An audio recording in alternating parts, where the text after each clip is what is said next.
2 days in a row. He's got a rustly plastic bag right by the microphone. Let me see if I can fix that. There we go.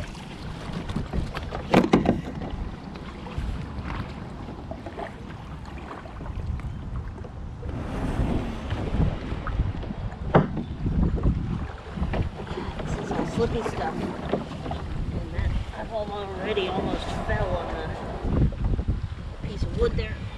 Oh, so I'm going to pull it up beside the rock to get in. This is the nice thing about sit-on tops. Oh, it is easier to get in. Squeaky little feet.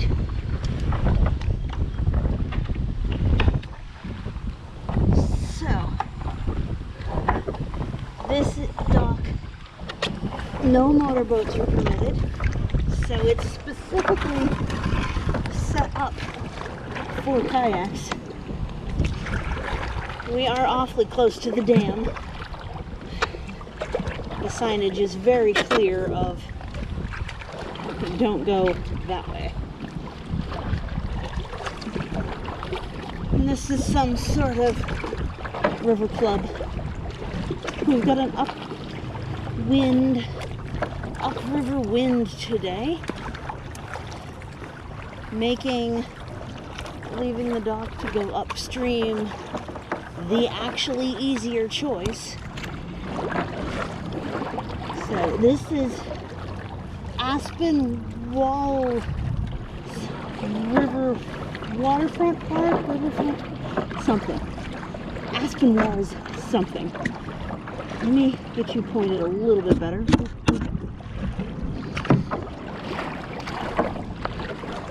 I'm not going to fuss with anything except maybe turning this off at the most until I'm much farther away from the dam.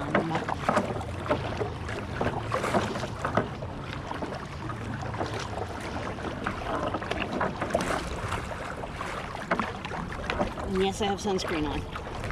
And I'm not taking doxycycline anymore, so sunscreen is an effective item. How about that? So yes, as a reminder, if you're going to come here, you have to have a non-motorized boat. That is the only thing that they allow launch. And you have to carry it down. You can't even bring your car down the ramp. So, you know.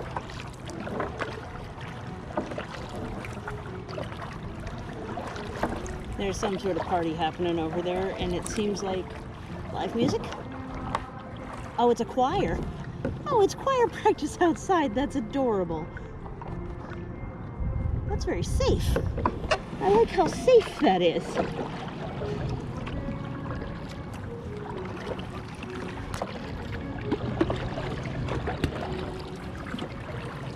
So, I wanted to be in this pool because this pool has the most islands.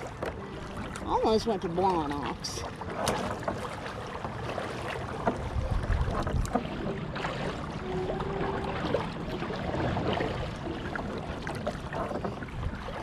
Almost went to Blawnox, but the traffic was really bad. So I came down and inquired of the groundskeeper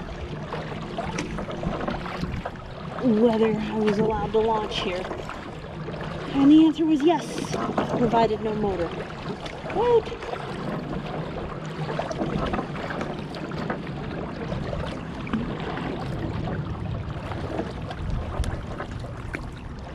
So VA's up to the right, over there. And wow, this is all cement slope edge over here. So my food's actually completely in the way of you being able to see the other way pointed around. And I'm still not far enough away from the dam to want to just chillax or whatever. This is also, though, this is an excellent place to cross the river if I want to be on the other side, because nobody does speed near the dam. So,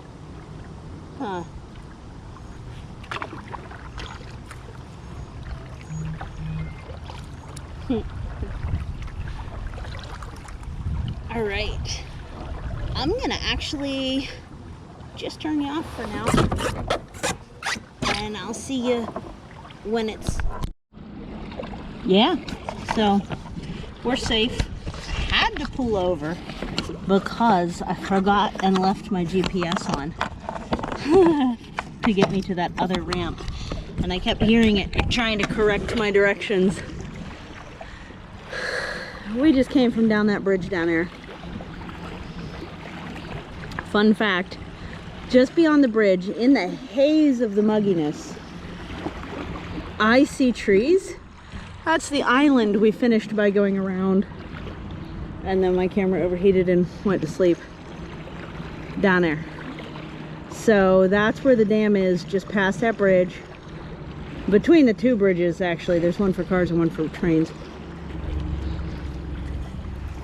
But this is your plant highlight moment, I think.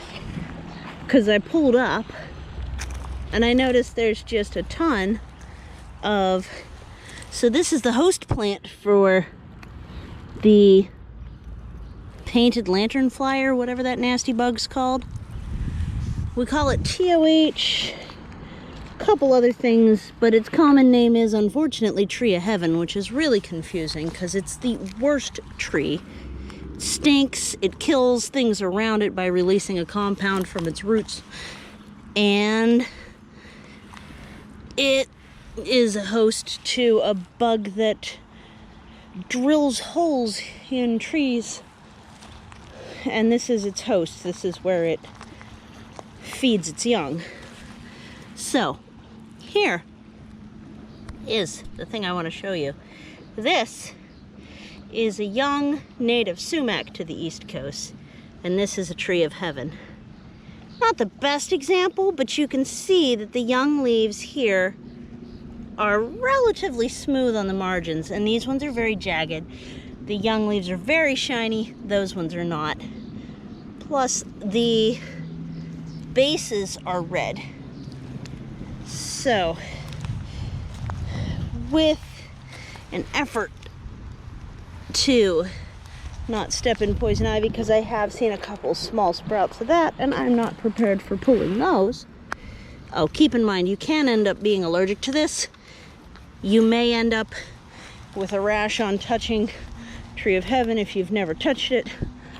So, you know, just kind of be aware, because it can act like poison ivy for certain people.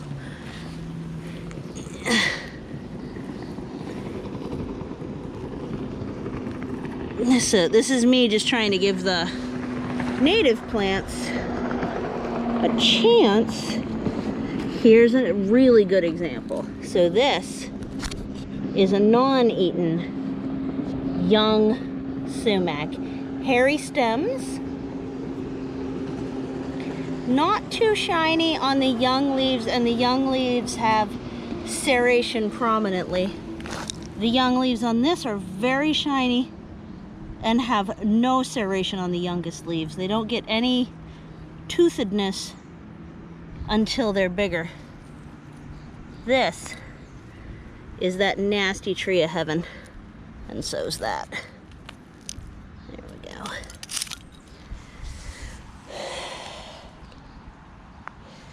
So to do it again, this is a sumac. Red stems leading up, and this, let the sun hit it equally, get my shade off of it. This shiny thing with only just a couple lobes at the base, that's a tree of heaven. See a couple elm coming up here. So the tree of heaven's growth habits and properties would make this sandbar or rock bar, whatever you want to call it. Here's a tree of heaven interspaced with two different sumac. That's a tree of heaven. That's a sumac. This would be a monoculture in no time. It still could end up being, because obviously there's a parent plant somewhere dispersing all these seeds. But I'm gonna give this native grape, these pokeweed, and even whatever the heck that red thing is that I know isn't native, but not that harmful either. This is knotweed. You GTFO. You nasty. Even worse than tree of heaven, because it takes over thousands and thousands of acres. In fact, you can see it. It's the only edge plant that Pittsburgh has anymore. There's no room for the natives anymore. It's just knotweed. So this one's a little more confusing because it does have the redness that the other one does. But you can still see that there's only a couple knots at the bottom. Sorry. What are those called again? Knobs at the bottom. Some of it's pretty smooth, and it looks like poison ivy for a second until you realize these more leaves are here. And then, boop.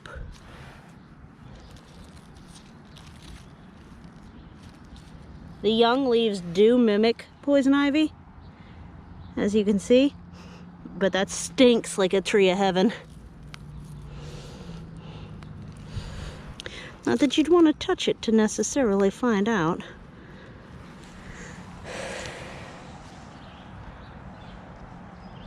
I have seen a couple of actual poison ivy.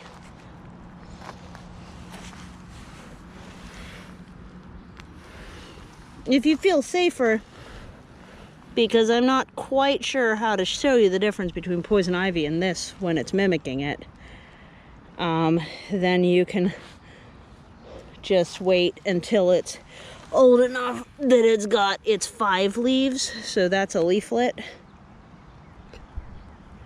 right there.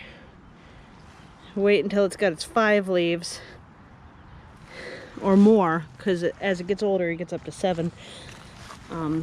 So you can see this has one, the shadow again, has one 5-leafer and one 3-leafer. This plant's got a lot of defenses. It does. I'm dripping sweat here. I may jump in the water for a little bit after this just to cool down. But here's a tree of heaven. There's a native sumac. I think the biggest differential is the fuzzy stem on the sumac that tells you, don't pull me, I'm a nice guy. Right?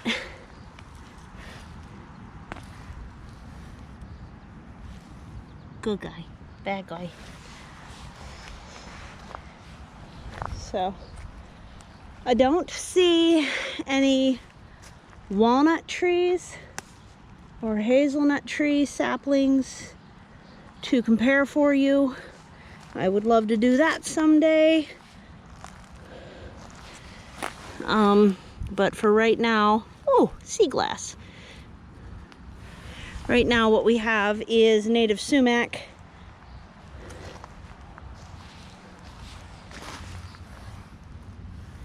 Which is that, versus the nasty tree of heaven that's doing so much ecological damage, at least across the East Coast, because it just kills everything native around it and then introduces bugs that kill even more, or at least supports bugs that kill even more. So yes, this plot does also have knotweed, which might make my efforts all for naught. That was an accidental pun, actually. And that's unfortunate, but what can you do? This knotweed will even overtake the Tree of Heaven seedlings. It's called Japanese knotweed, and I think that's because that's where it's from. It is originally, that's cool, that's a mallow family something. It is originally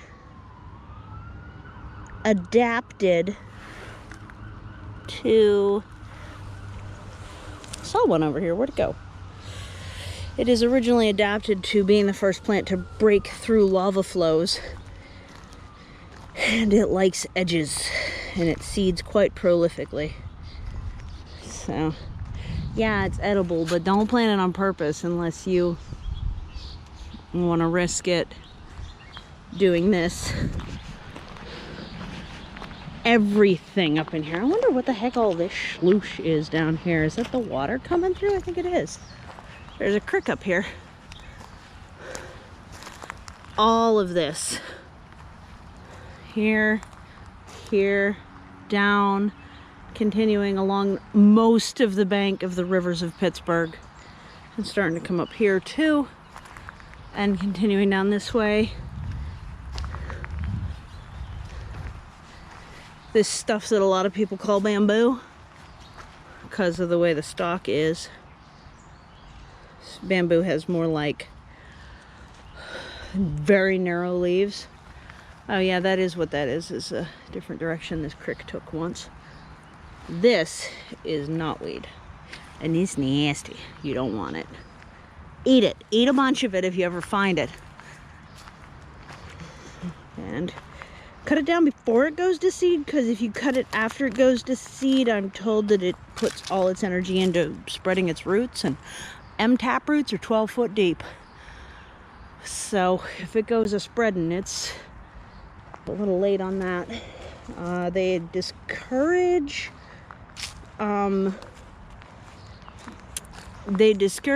putting tarp over it near structures because it will simply, had one person put tarp over it and it started busting through their basement wall. So that plant, we still have no idea, other than bust up the dirt regularly, introduce mushrooms, and introduce shade. A lot of tree planting can take care of it.